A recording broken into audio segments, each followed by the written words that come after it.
Good afternoon. We'd like to thank everybody for coming to our press briefing today. I'm Brian Beam, Calcasieu Parish Administrator, and we are gathered today at the Emergency Operations Center to cover the latest events related to the winter weather we're having.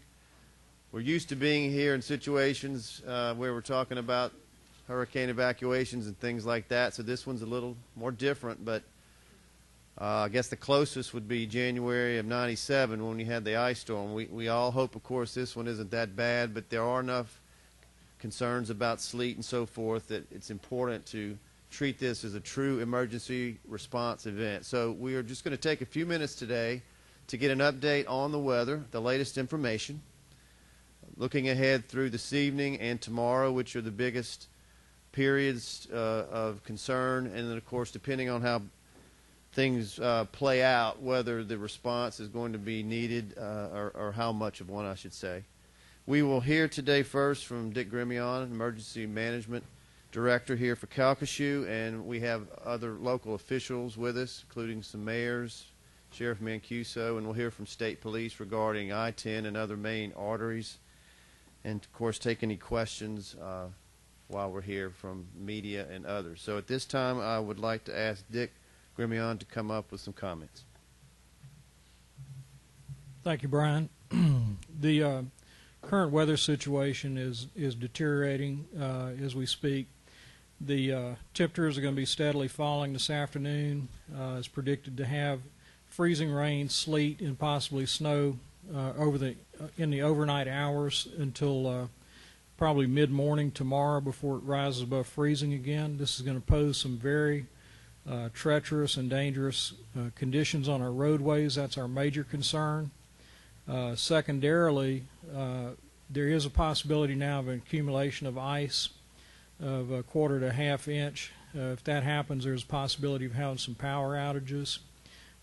We want everyone to be thinking about their preparations for this winter storm, much like you would do for a hurricane. Make sure you have some canned food and some water and other things that you can eat in case your power does go out. We really have no way of predicting that at this time. If the forecast holds as it is, the power outage will probably be minimal, but the driving conditions will be very dangerous from this afternoon through tomorrow morning, and we would urge people to stay off the roads unless they absolutely have some need to be on the highway. A couple other safety concerns. As we know, a lot of people use space heaters and other types of portable heaters during this time of year to keep warm. We want to remind everyone to keep things away from those heaters that are flammable, and we'll also remind you not to use things like camping stoves and other petroleum-fired appliances like that indoors because of the carbon monoxide danger that poses. Generators as well. Every time that we have an emergency like this, unfortunately, we've had injuries or deaths because of these type of things, and we like to urge people to be very careful. I'd like to call on the sheriff to come speak, and then we'll call on James Anderson from State Police.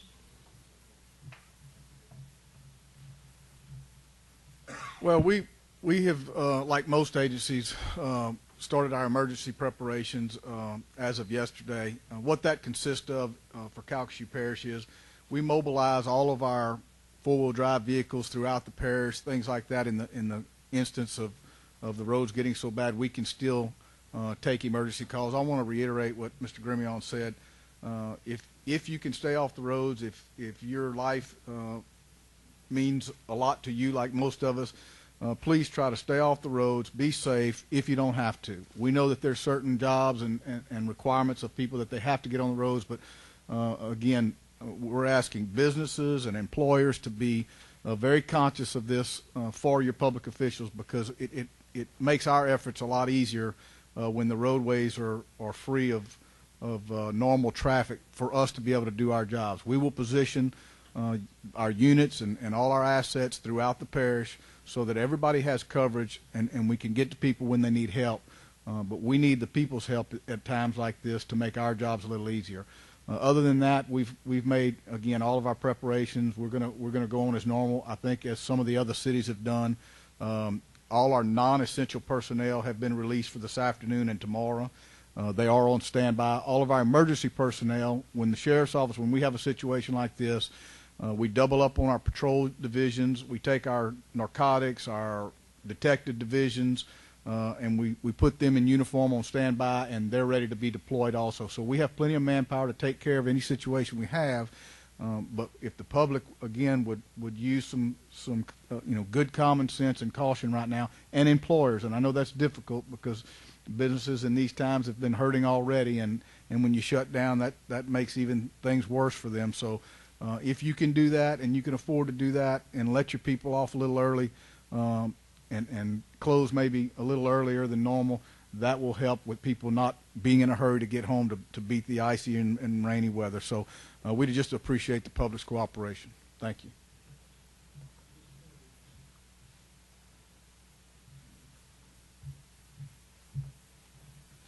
Good afternoon. I'm Sergeant James Anderson, Louisiana State Police.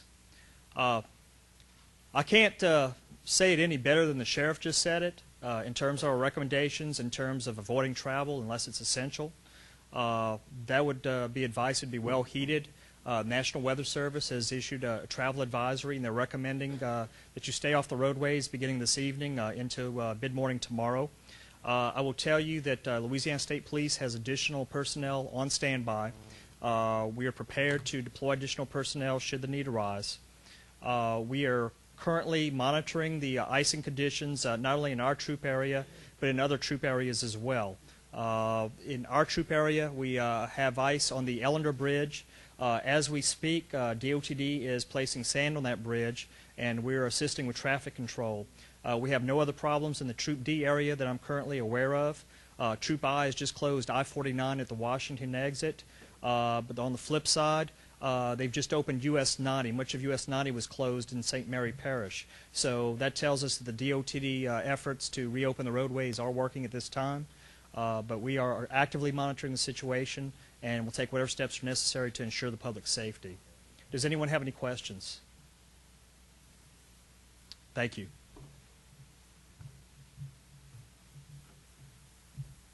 Thank you, Sergeant Anderson and Tony. That was helpful information on the roadways and emergency response efforts. At this time, we want to pass on some information on some office closures. As Tony alluded, it will be helpful to actually have a lot of people home earlier than normal. Several of us met earlier this morning after the weather briefing, public agencies, and made some decisions to get as close as possible to the same time frames as far as closing some public offices. On behalf of the police jury, we will be closing our offices at 3 p.m. this afternoon, and will be closed all day tomorrow. There are some mayors here that will be given a chance to speak in a moment, and they will cover their areas as well. For those who aren't here, though, that's pretty much the timetable for public office closure through the end of tomorrow evening. For consistency, some offices have already closed, I know, as of noon today, but other than that, I think that's going to be the timetable. At this time, I would ask Police Jury President Guy Brame to come up and give a few words, and following that, we'll ask Mayor Roach from Lake Charles, Mayor Duncan from Sulphur, and Mayor Ponche from Ioway to give a few comments, and we'll go from there. Guy. Guy Brame with the Calcasieu Parish Police Jury. I just thank y'all for y'all's attendance today. The most important thing I want to stress today is our safety. As the storm continues to develop into the evening and overnight hours, roadways will become increasingly hazardous to vehicular traffic. Please, everyone, please try to remain off the roadways for your own safety. And we also want these corridors to access and remain open for emergency responders so they can address any issue that may arise in a swift and efficient manner. I encourage the public to remain tuned into the local media for the latest emergency information. And I would also like to inform the Office of Emergency Preparedness will utilize Calcasieu emergency alert system if needed. And if you're not registered for the service, it is free. And we just ask that you please log in on the calcasieu.com.now. And that's all I have. Thank y'all very much.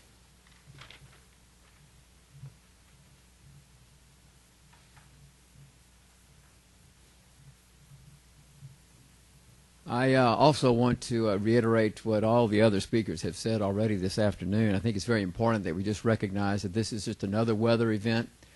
Instead of a hurricane, we have an ice storm. One is in hot weather, this is in cold weather, but all of the operations really operate the same way. We have our Public Works Department, which is already on standby to take care of any problems that might arise on city streets. DOTD is standing by to take care of the problems as they may arise on the state highways. Our police department has got double shifts, just like the sheriff's department has. Our fire department is also gearing up in an effort to be able to take care of any emergencies that might happen. One of the things that you worry about in these types of situations with traffic accidents and that type of thing, our fire department has extrication equipment and other equipment that can help in terms of handling these accidents. But the main reason we're here this afternoon is to make sure that we get everybody to pay attention to the situation and stay off the roads if at all possible. Stay off the roads if at all possible. The other thing that we worry about is any kind of power outages, and we'll just have to see how that situation develops. But if we have power outages, I think the city is prepared with emergency generators to make sure that our services continue to operate, make sure that we continue to maintain water pressure and those types of essential services that, of course, everybody depends upon. But the main thing is please exercise some common sense. Take care of your personal safety. Take care of your families. Stay off the streets if at all possible. I think that with a little bit of luck, hopefully by noontime tomorrow, conditions will improve significantly, and we can kind of get back into a more normal routine this weekend. But we're going to have to monitor the situation and see how that develops. But everybody needs to just kind of work together and pay attention to the situation. I think we'll all manage to get through the situation just fine. But just, again, monitor that situation, monitor the weather, and please pay attention to what you're being asked to do by the state police and by the other emergency personnel that are having to monitor the situation and take care of the problems as they arise. But I believe everybody else has already indicated that the city services around the community are being closed today at 3 o'clock. I know in the town of Iway they're also closing at 3. Will be closed all day tomorrow, and then the offices will reopen again on Monday morning.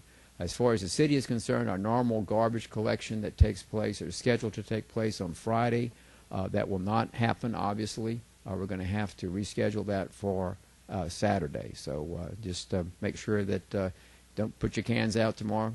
If your can goes out on Friday, put it out on Saturday. That includes you too, Sheriff.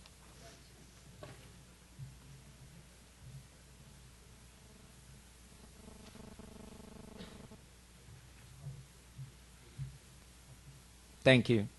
Mayor Chris Duncan, City of Sulphur.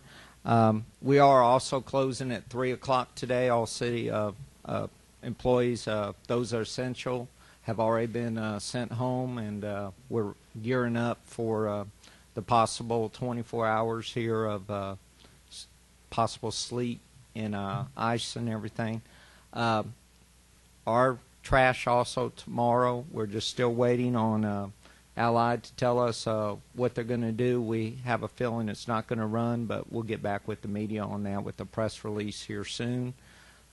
We are going to be closed tomorrow also, but we will be manning the phones at City Hall, so if there's a non-emergency situation, we'll be there. If there's an emergency situation, we want to direct to the 911 call in the direct lines will be available for the police department as well as the fire department, but fire needs to go through 911. We'll have crews on standby. We have extra patrols we're putting in place for a night shift. All of our roads are, with our small bridges, we have sand ready to deploy if needed. We're going to be monitoring the roads constantly through that time frame. But like the other personnel that came up here, government officials, it's very important. If you don't need to be on the road, stay off the road. Elderly need to be taken care of, so if you have an elderly neighbor and you lose power, make sure that they have some form of heat.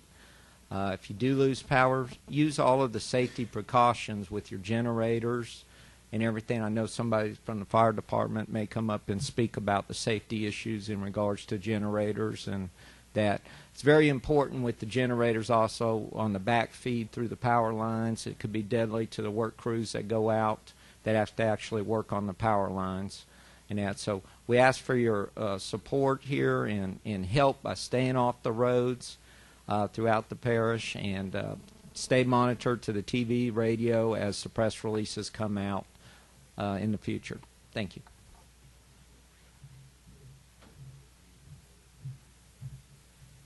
I had one thing to add. First of all, I want to emphasize there are no road closures in the Troop D area at this time. That includes Calcasieu, Beauregard, Allen, Cameron Parish, Jeff Davis Parish. We have no road closures in our area at this time. If there are any road closures, please rest assured we will provide that information to the media to make sure that everyone is made aware of that. Please don't call the Louisiana State Police or the sheriff's offices or local police departments to find out about closures. We have a very good working relationship with those agencies, and if there are closures, we'll be sure to disseminate that information.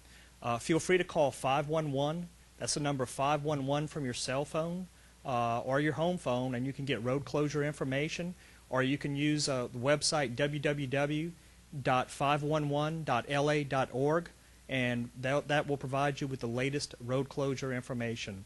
If you have a road emergency, by all means, feel free to contact us using Star LSP. That's star 577 from your cell phone. But for road closure information, again, please use 511. Thank you.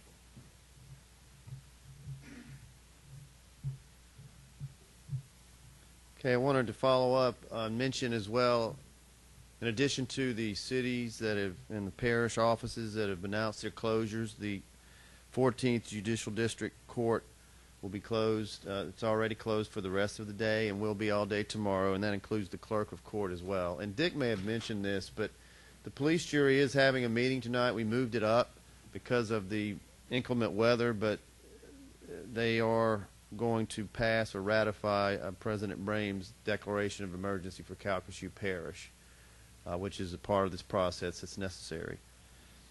And I know that the mayors of Westlake, DeQuincy, and Vinton, who couldn't be here, are actively working in their cities to take care of the situation over there. We appreciate all their cooperation and help in these situations. Some of the cities, I think, mentioned about garbage collection. For unincorporated areas of the parish, Waste Management will not be running its routes tomorrow. However, they will resume collection for those routes on Saturday and take care of that. So there'll just be a one-day delay, and then things should get back to normal after that, barring any unforeseen circumstances. At this time, before we take any questions, I would like to give Fire Chief from Lake Charles, Keith Murray, an opportunity to speak briefly regarding safety as far as heaters and space heaters. This is one of those things, I know Mayor Duncan mentioned it, that need to be very careful about. So you can come through here, Keith. We'd like to ask Chief Murray to make a few comments on that. Thank you. Dick mentioned earlier that to take precautions when using different types of heaters. In situations like this, where in our part of the country we don't really have that many ice storms and any sort of cold events, it's not just that people use different types of heaters, it's the type of heaters that people use. Over the years, we've made runs to people's houses where people used job site heaters that use diesel or propane type heaters that were never meant to be used inside of houses. People will do extreme things to stay warm in the event that they're cold. Another one is fireplaces. A lot of people build houses and they put fireplace inserts in that are not meant to be burned 24 hours a day as the primary source of heat for your home. In the case that you lose your power and you have to resort to using your fireplace that way, people keep piling the wood on it to get warmer and warmer. And what happens is, either the fireplace fails or the chimney system fails and your house catches on fire. He mentioned generators as well, but there's certain things about generators that he didn't mention, some of which, if you're going to use this generator for a long period of time, eventually it's going to have to be refueled. And refueling generators like this is very dangerous because the motor is very hot. You have to take precautions, either let the thing completely cool off, or you're going to have to very safely use a large funnel or something, and be careful to avoid the hot muffler on the generator, or you could cause a fire again. Another one is we've made many runs to people's houses where they were using generators and putting them in locations that did not have proper ventilation. And under those circumstances, that engine is releasing carbon monoxide and nauseous fumes from the engine, and they have to be put into places where they can be run, where they can be properly ventilated. Without that, you could put your life in danger. And last but not least, I hope it doesn't get to this part where we have down power lines, but there will be in cases where we have lots of down power lines where we may not be able to have our units sit on the scene until energy happens because there's simply too many of them. In situations like this, our policies require that we flag off the area with flagging tape for safety and that we move on to the next emergency. So during those situations like that, we may not have even been on the scene. Don't walk up the power lines. Treat every down power line as though it's live. If it's flagged, stay away from it. Do remember that if you're standing on wet ground, that electricity can travel through wet ground great distances. So do all these things to stay safe. Emergency services are going to be busy during this time.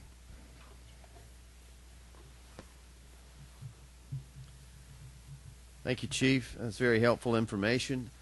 At this time, we will open the press briefing up for any questions, and I would ask, depending on the questions, whoever answers to please come up to the podium. And are there any questions at this time? Yes. You mentioned an emergency declaration that's going to be passed at the police jury tonight. Why is that necessary, and what does that allow you guys to do? I'll ask Mr. Grimion to come up and give details on how that plays out. Thank you. The emergency declaration serves several purposes. One, it puts the public on notice that we are in emergency conditions, but it does change certain laws in order to enable the emergency services in particular to do more things. It also would open a door if this were to be a long event. We don't anticipate this one will. For a long event, it would enable us to file for our reimbursements and things like that. But it does allow us to control ingress and egress if the worst were to happen. Several things are in that emergency act that allow us to do things that we wouldn't be able to do on a normal day. Any other questions? Okay. Thank everyone for coming, and everyone be safe and be careful. Thank you.